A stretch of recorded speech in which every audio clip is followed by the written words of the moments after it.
মহান মুক্তিযুদ্ধের বীর শহীদদের প্রতি শ্রদ্ধা জানিয়েছেন অন্তর্বর্তীকালীন সরকারের প্রধান উপদেষ্টা ডক্টর মোহাম্মদ ইউনূস। সকালে সাভারে জাতীয় স্মৃতিসৌধে প্রধান উপদেষ্টা এবং উপদেষ্টা পরিষদের সদস্যবৃন্দ বীর শহীদদের প্রতি ফুলেল শ্রদ্ধা জানান। নতুন সরকার শ্রদ্ধা জানিয়েছে ভাষা শহীদদের প্রতিও।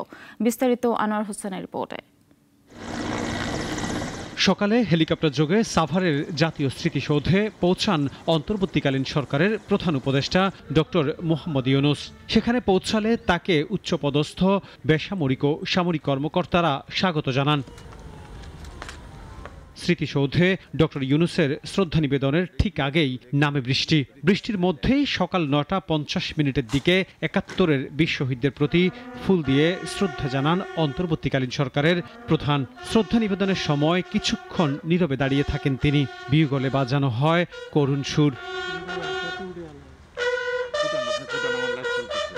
পরে প্রধান উপদেষ্টা ডক্টর মোহাম্মদ ইউনূস অন্যান্য উপদেষ্টাদের সঙ্গে নিয়ে আবারও স্মৃতিসৌধে ফুল দিয়ে শ্রদ্ধা নিবেদন করেন। শ্রদ্ধা নিবেদন শেষে ডক্টর ইউনূস স্মৃতিসৌধের দর্শনার্থী বইয়ে স্বাক্ষর করেন।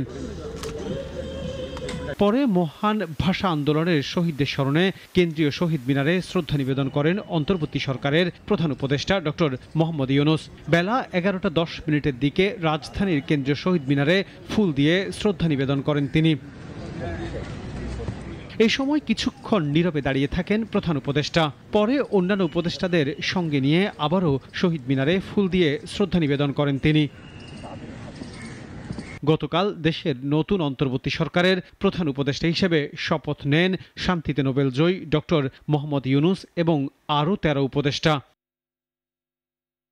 আনোয়ার হোসেন, নাগরিক, ঢাকা।